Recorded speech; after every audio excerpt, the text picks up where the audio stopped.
New from overnight, a mass shooting at a Minneapolis park leaves at least one person dead and several others hurt. Bill Keller is on top of the story. He's live at Boom Island where this all happened. And Bill, we heard from the police chief. Bring us up to speed as to what we know right now.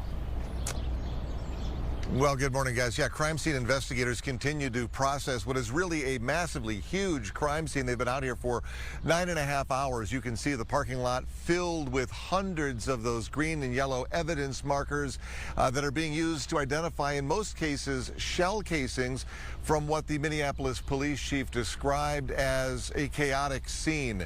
Here's what we know. The first calls came into 911. That started around 9:30 last night. That's when officers responded here to Boom Island for reports of gunfire. It is unclear how many people opened fire, but witnesses said there were so many shots, it sounded like fireworks. Don't know what can motivate people to come armed to a gathering like this in the way that they did. And so we're working to identify what the motive and what actually caused this.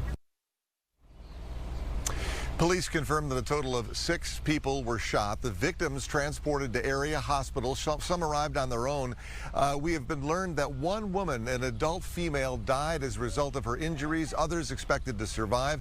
There was a second woman who also suffered some minor injuries, not from gunfire, but just the chaos that ensued as people tried to flee this area.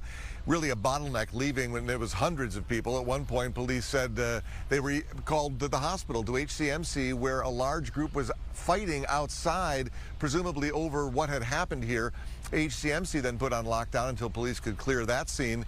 It is still uncertain exactly what led up to the shooting, but police say hundreds were gathered here at Boom Island for some kind of event. No arrests have been made. They continue to investigate. Back to you. Yeah. All right, Bill. We'll continue to stay on top of it live from the scene. Thank you. Appreciate it, Bill.